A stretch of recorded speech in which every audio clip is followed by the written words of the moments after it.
कुछ स्वादिष्ट है बनाना तो playrecipes.com पे जरूर है आना।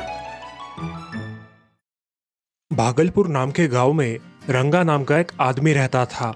वो एक होटल में काम किया करता था। उनके गांव में उस होटल की बनाई पाव भाजी बहुत प्रसिद्ध थी। रंगा की बनाई हुई वो पाव भाजी खाकर उस होटल के ग्राहक दिन ब दिन बढ़ रहे थे। होटल अच्छी तरीके से चल रहा था, लेकिन उस होटल का मालिक श्याम बहुत कंजूस था। एक दिन उसने रंगा से कहा, अरे रंगा, हम एक दूसरा होटल शुरू कर रहे हैं। उसका काम हो जाने के बाद एक और होटल शुरू करेंगे। ये तो बड़ी खुशी की बात है मालिक। और हाँ रंगा, उस होटल के लिए पाव भाजी हमारे होटल से ही जाएगी। मालिक, यहाँ तो दिन भर ग्राहक चलते ही रहते हैं, और अब अलग से इतनी ज्यादा मात्रा में पाव भाजी बनाऊं, ये कैसे करूं मालिक, आप ही बताइए। अरे रंगा, यहाँ के पाव भाजी के साथ और थोड़ी पाव भाजी बना लेना, उसमें कौन सी बड़ी बात है। मालिक, थोड़ी हो या ज्यादा, पाव भाजी बनाने में समय लगता है मालिक, आपको पता है। और वैसे भी मुझे इसके अलग पैसे तो नहीं मिलेंगे। यानी तुझे ज्यादा पैसे चाहिए, काम नहीं करना।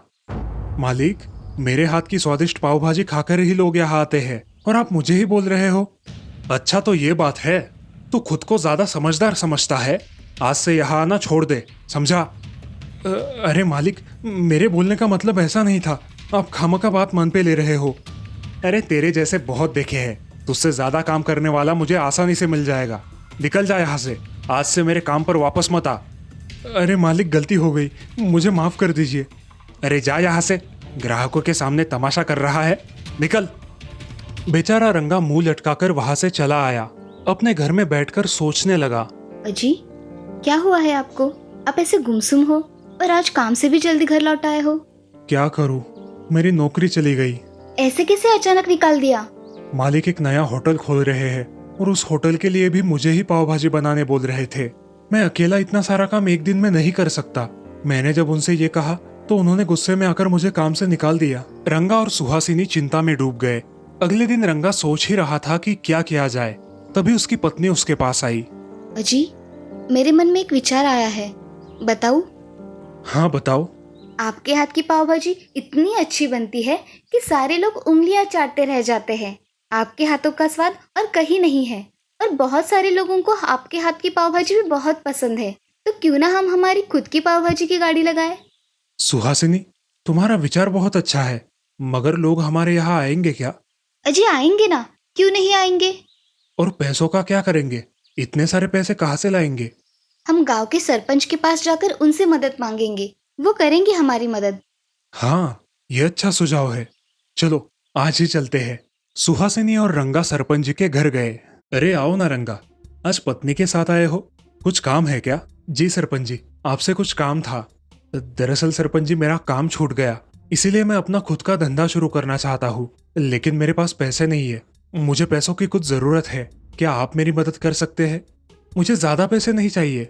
कितने पैसों की जरूरत है तुमको? सरपंच जी, मुझे बस 10,000 रुपए की जरूरत है, मैं आपकी पाई पाई चुका दूंगा। अच्छा, ये लो तुम्हारे पैसे, मगर तुम्हें इन्हें ब्याज सहित लौटाना पड़ेगा, ठीक है? जी सरपंच जी, ब्याज के साथ चुका दूंगा। सरपंच जी ने रंगा को 10,000 रुपए दे दिए। रंगा वो पैसे लेकर घर आया। अगले दिन उसने अपने पत्नी के साथ पाव भाजी की रेडी लगाने की पूरी तैयारी कर ली। उसने एक रेडी भाड़े पर खरीद ली और उसी दिन भागलपुर के बीच बाजार में अपनी रेडी लगा दी। अपने पत्नी के साथ वो पाव भाजी बेचने लगा। पहला दिन होने के कारण उसकी ज्यादा बिक्री नहीं हुई, लेकिन जो ग्राहक रंगा को पहचानते थे उन्होंने रंगा की पाव भाजी मजे से खाई। इसी तरह अगले दिन भी रंगा ने बिना हार माने अपनी पाव भाजी की रेडी लगाई। अरे भाग्यवान, आज मेरी पाव भाजी बेची जाएगी ना? हाँ हाँ, बेची जाएगी, वो भी अच्छे दाम में। आप चिंता क्यों करते हो? धीरे धीरे उसका धंधा बहुत अच्छा चलने लगा। इधर शाम के धंधे में बहुत नुकसान होने लगा था, क्योंकि ग्राहकों को वहाँ की पाव भाजी अब पसंद नहीं आ रही थी। शाम बड़ी चिंता में पड़ गया था। एक दिन उसे पता चला कि रंगा ने बाजार में अपनी खुद की पाव भाजी की रेडी लगाई है। ये बात सुनकर वो रंगा के पास दौड़ा चला आया। अरे रंगा, यहाँ क्या कर रहे हो? उस दिन मैंने तुम्हारा कितना इंतजार किया, तुम आए ही नहीं। नहीं मालिक, आपने आने से साफ साफ इनकार कर दिया, इसलिए मैं नहीं आया। तो फिर अब चलो, होटल तुम्हारा कब से इंतजार कर रहा है। नहीं मालिक, मुझे अब स्वाभिमान की जिंदगी बितानी है। मुनाफा कम हुआ तो भी चलेगा, लेकिन मैं खुद की ही रेडी संभालूंगा। आप किसी दूसरे को खोज लीजिए। तुम क्या बोल रहे हो, इसका पता है तुम्हें? जी मालिक, सब पता है। मुझे अब किसी के यहाँ काम नहीं करना। अब मैं मेरा खुद का ठेला संभालूंगा। ज्यादा चर्बी चढ़ गई है क्या? मैं भी देखता हूँ तू कैसे पाव भाजी का ठेला लगाता है। आपको जो करना है कीजिए। शाम को लगा था कि रंगा उससे डरकर उसका धंधा छोड़ देगा, लेकिन वैसा नहीं हुआ। शाम वहां से चला गया। यह रंगा का धंधा बहुत अच्छे से चलने लगा। कुछ महीनों बाद उसने बहुत पैसे इकट्ठा कर लिए। ऐसे ही एक दिन, अरे सुहासिनी, चलो हम सरपंच जी को उनके पैसे लौटा कर आते हैं। हाँ चलिए। रंगा और सुहासिनी सरपंच जी के यहाँ उनके पैसे लौटाने गए। नमस्ते सरपंच जी। नमस्ते सरपंच जी। अरे आओ रंगा, कैसे आना हुआ? पैसे कम पड़ गए क्या? और चाहिए? सरपंच जी, आपने जो पैसे दिए थे वो हम चुकाने आए हैं। रंगा ने सरपंच जी के पैसे ब्याज के साथ चुका दिए। तुम्हारे जैसा ईमानदार आदमी मैंने आज तक नहीं देखा। रंगा और उसकी पत्नी सरपंच जी को धन्यवाद देकर वहां से निकल पड़े। उन दोनों ने अपने पाव भाजी का व्यापार बहुत मेहनत से आगे बढ़ाया। इस तरह दोनों ने खूब तरक्की की और एक खुशहाल जिंदगी जीने लगे। इस कहानी से हमें ये सीख मिलती है कि कोशिश करने वालों की कभी हार नहीं होती। सुंदरपुर नाम के गांव में हरिया नाम का एक आदमी रहता था। वो दिन भर खेतों में बहुत मेहनत किया करता था, लेकिन इसके बावजूद ज्यादा कमाता नहीं था। इसी वजह से वो गांव में कुछ ना कुछ काम करता ही रहता। कुछ ही दिनों में उनके गांव के बगल वाले गांव में एक शादी थी, जहां खाने की दावत थी। जिनके घर में वो शादी का समारोह था, वो महाशय किसी रसोइये को ढूंढ रहे थे। अरे साहब, आप बगल के गांव में हरिया है, उसे क्यों नहीं बुलाते? वो बहुत अच्छा रसोइया है। अच्छा, ठीक है, भेज दो उसे। वो आदमी हरिया के पास आया और उससे कहा, अरे हरिया, तुम्हारे लिए एक काम है, करोगे? हाँ करूंगा ना। क्या काम है? अरे यहाँ बगल के गांव में एक शादी है और वो किसी रसोइये को ढूंढ रहे हैं, तो मैंने उनको तुम्हारा नाम बता दिया। करोगे ना काम? अच्छा ठीक है, आपका बहुत बहुत धन्यवाद। अगले दिन हरिया उन साहब के घर गया और उनसे काम के बारे में पूछा। नमस्ते साहब, मुझे हमारे गांव के एक आदमी ने आपके यहाँ भेजा है। कल आपके यहाँ शादी में खाना बनाना है ना? अच्छा, तुम हो हरिया? आओ आओ। हरिया, तुम्हें कल दोपहर तक 100 लोगों का खाना बनाना है।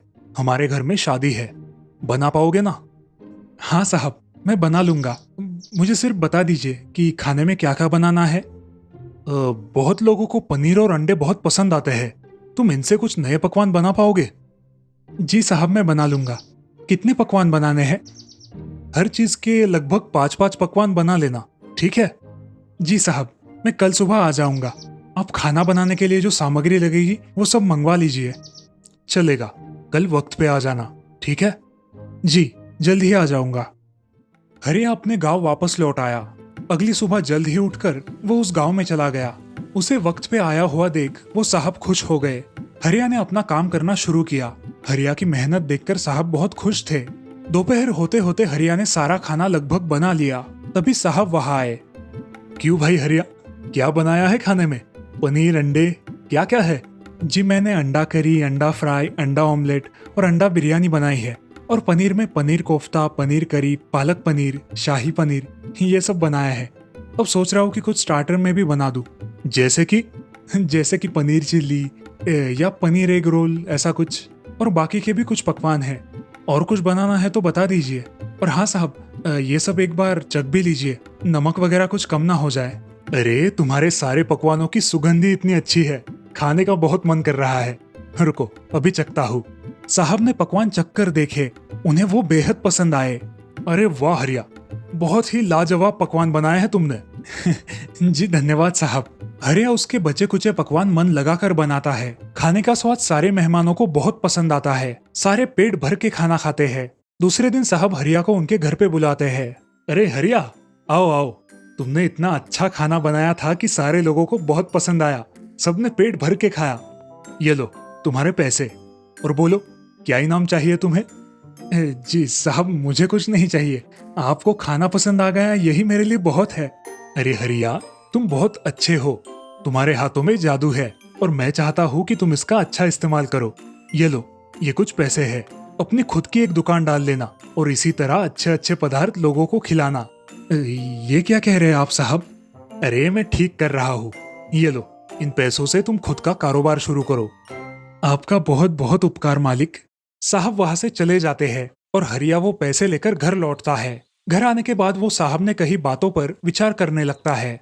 साहब ने जो कहा उसके बारे में मुझे सोचना चाहिए। मैं कल ही अपनी दुकान खोलूंगा।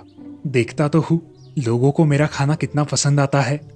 अगले दिन हरिया ने अंडे और पनीर के अलग अलग पकवान बनाए और उन्हें लेकर अपने घर के बाहर एक छोटा सा ठेला लगाकर बेचने लग गया। उसको ये सब करते हुए देख सारे गांव वाले उस पर हंसने लगे, उसका मजाक उड़ाने लगे। उस दिन उसका बहुत सारा खाना नहीं बिका। लोगों ने उसका खूब मजाक उड़ाया। लेकिन अगले दिन फिर से उसने अपनी दुकान लगाई और फिर से खाना बेचने बैठ गया। अब मैं इस खाने का क्या करूंगा? इतना सारा खाना फेंक भी नहीं सकता। हाँ, इसे गांव में लोगों के घर में बांट के आता हूँ। हरिया अपना बचा हुआ खाना सबके घरों में जाकर मुफ्त में देने लगता है। अरे हरिया, ये क्या लेकर आए हो? अरे बाबा, ये पनीर की और अंडे की सब्जी है। आज मैंने दुकान लगाया था, मगर आज कुछ ज्यादा बिका नहीं और ये सब बच गया, तो मैंने सोचा गांव में जाकर सबको बांट देता हूँ। बच्चों को भी अंडे और पनीर बहुत पसंद है ना, इसीलिए लेकर आया। अच्छा अच्छा, आज से तुमने ये सब भी बेचना शुरू कर दिया? हाँ बाबा, आज से ही मैंने ये सब बेचना शुरू किया, मगर कुछ बिका नहीं। अरे कोई बात नहीं, तुम्हारे हाथों में बहुत स्वाद है, लोगों को बहुत पसंद आएगा। तुमने अपनी दुकान के बाहर कोई बोर्ड वोर्ड लगाया कि नहीं, या फिर मेनू कार्ड वगैरह? अरे हाँ बाबा, ये तो बहुत अच्छा विचार है। इसके बारे में मैंने पहले क्यों नहीं सोचा? कल ही मैं कोई बोर्ड बना लेता हूँ। अब अगले दिन हरिया ने एक मेनू कार्ड बनवाया। उसी के साथ साथ अपने ठेले के ऊपर एक बोर्ड लगवाया। वो बोर्ड और मेनू कार्ड देख के लोग उसकी दुकान की तरफ आकर्षित हो गए। लोगों ने उसके बनाए पदार्थ चखना शुरू किया। उनको वो बेहद पसंद आए। धीरे धीरे उसका धंधा अच्छा चलने लगा। अब वो अलग अलग प्रकार के अनेक व्यंजन बनाने लगा और लोगों को उसके हाथ के बनाए व्यंजन बहुत पसंद आने लगे। कुछ ही महीनों में उसने गांव में अपनी एक खुद की दुकान खरीद ली। अब सारे गांव वाले उस दुकान पर जाकर खाना खाने लगे। एक दिन वही बगल के गांव वाले साहब जी उनके गांव में आए और हरिया की वो नई दुकान देखकर उसके अंदर गए। अरे, ये गांव में नया दुकान किसका है? जाके देखता हूँ। अरे साहब, आप यहाँ कैसे? आइए ना। अरे हाँ, मैं यहाँ गांव में आया था, नया दुकान देखा तो सोचा कि अंदर जाके आए। साहब, आज आप कितने दिनों बाद यहाँ आए हो?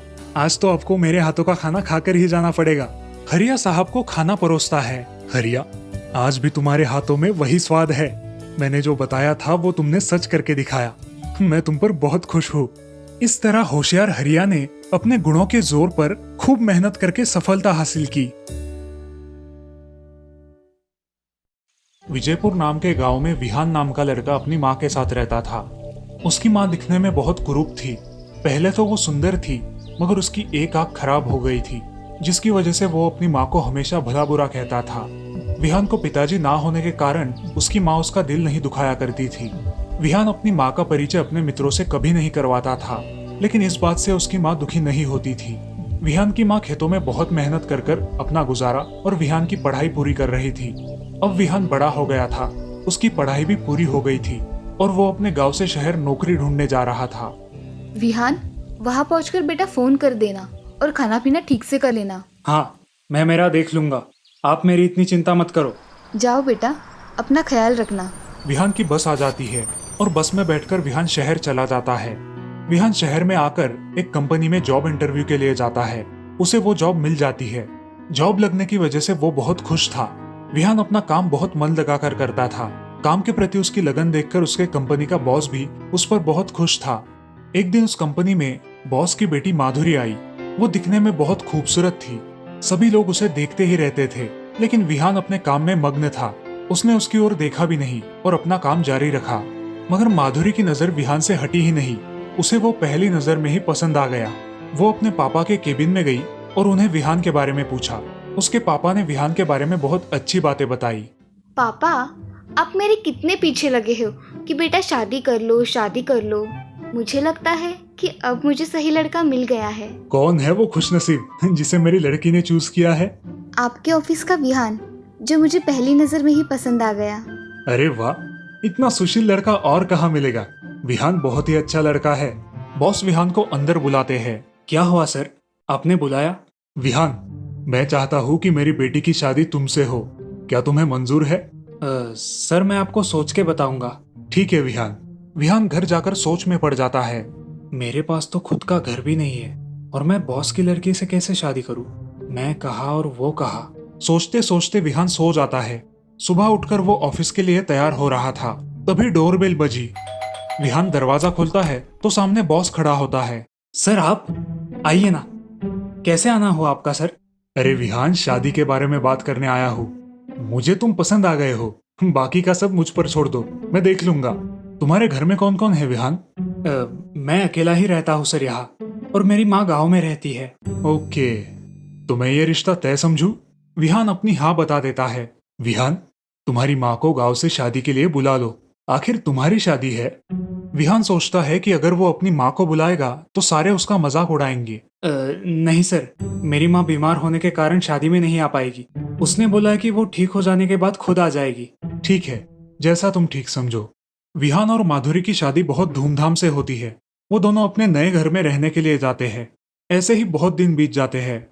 विहान को अपने ऑफिस में माँ के खत आया करते थे, लेकिन वो सारे खतों को अनदेखा करता था। जब माधुरी उसको अपनी माँ के बारे में पूछती, तब भी वो हमेशा की तरह उन बातों को टाल देता था। वहाँ गांव में उसकी माँ भी चिंता में पड़ गई थी, क्योंकि बहुत दिनों से विहान का कोई फोन नहीं था। इसीलिए वो अपने बेटे से शहर जाकर मिलने के बारे में सोचती है और शहर चली जाती है। माँ शहर में उसके पुराने घर का पता ढूंढती है और वहाँ चली जाती है। वहाँ जाकर वो वहाँ के घर मालिक से पूछती है, नमस्ते भाई साहब, विहान यही रहता है ना? नहीं माँ जी, अब वो यहाँ नहीं रहता है। वो बड़े बंगले में रहता है और उसकी तो शादी भी हो गई है। शादी कब हुई भाई साहब? मुझे तो कुछ पता भी नहीं। वैसे आप कौन है माँ जी? कोई नहीं, गांव से आई हूँ। भाई साहब, क्या आप मुझे विहान के घर का पता देंगे? हाँ माँ जी, ये लीजिए। आप किसी से भी पूछेंगी तो बता देंगे। धन्यवाद भाई साहब।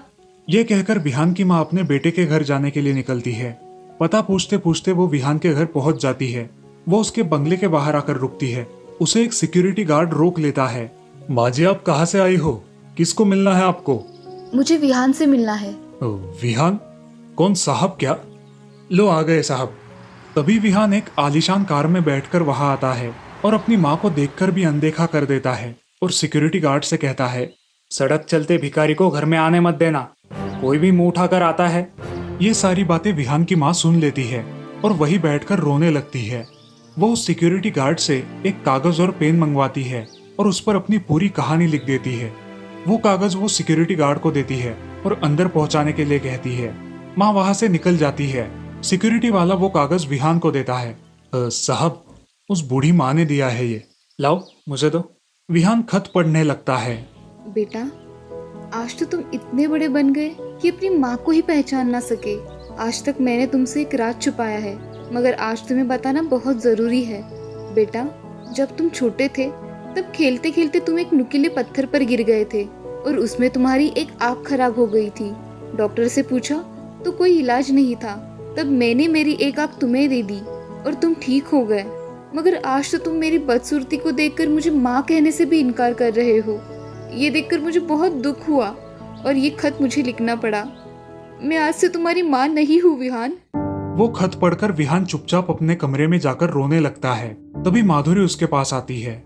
विहान सारी सच्चाई माधुरी को बता देता है। माधुरी को विहान के बर्ताव पर बहुत शर्मिंदगी महसूस होती है और वो विहान से कहती है, विहान, हम कल ही तुम्हारे गांव माँ से मिलने जाएंगे। हाँ माधुरी। अगले दिन विहान माधुरी को लेकर गांव में अपने माँ के घर जाता है। माँ। कौन? विहान, तुम यहाँ क्यों आए हो? माँ, मुझसे गलती हो गई माँ। विहान। ऐसा कहकर माँ उसे गले लगाकर जोर जोर से रोने लगती है। ये सब देखकर माधुरी की आंखों में भी पानी आ जाता है। बाद में विहान माधुरी का परिचय अपनी माँ से करवाता है और वो दोनों अपनी माँ का आशीर्वाद लेते हैं और इस तरह अब सब लोग खुशी खुशी रहने लगते हैं। इस कहानी से हमें ये सीख मिलती है कि हमें हमारे माँ बाप की कदर करनी चाहिए। श्यामपुर गांव के लोग बहुत खुश थे। उन्हें किसी भी तरह की परेशानी नहीं थी। उस गांव के बाहर एक घना जंगल था, जिस जंगल में कोई नहीं जाया करता था, क्योंकि गांव वालों का मानना था कि उस जंगल में भूत है। इसी वजह से गांव के सारे लोग अपने काम दोपहर तक पूरे कर लेते थे और शाम होने से पहले ही घर लौट आते थे। उस जंगल में एक चुड़ैल रहा करती थी। बहुत दिनों से उसे कोई शिकार नहीं मिला था और इसी वजह से अब वो गांव आने लगी थी। ऐसे ही एक रात को वो चुड़ैल गांव में आती है और एक घर का दरवाजा ठकठकाती है। हाय रे दैया, इतनी रात के कौन आया है? अजी सुनते हो? कौन होगा इतनी रात गए दरवाजे पर? अरे दरवाजा खोलोगी तो पता चलेगा ना। मैं यहाँ आराम से सोया हूँ और खामखा मेरी नींद खराब कर रही है। अरे नींद के भूखे, दरवाजे पर इतनी रात को कौन आया है, ये देखने की वजह सो रहे हो? सुषमा अपने दरवाजे के बगल की खिड़की से झांक कर देखती है। उसे बाहर एक औरत खड़ी दिखाई देती है। कौन हो तुम और इतनी रात गए यहाँ क्यों आई हो? मुझे बहुत भूख लगी है, इसीलिए इतनी रात को मुझे यहाँ आना पड़ा। हमारा खाना खा के हो गया है, अब घर में कुछ भी नहीं है। तुम ऐसा करो, किसी और घर जाओ। आप मुझे एक रोटी बना कर दे दो तो मैं प्याज के साथ भी खा लूंगी। आप सिर्फ मुझे कुछ खाने के लिए दे दीजिए।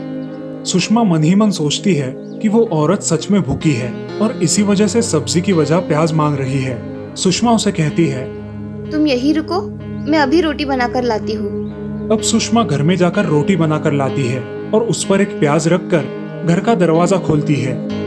ये लो, आपकी रोटी और उस पे प्याज रखा है। अच्छा हुआ तुम ही बाहर आ गई, मुझे तुम्हें इस घर से बाहर निकालना था।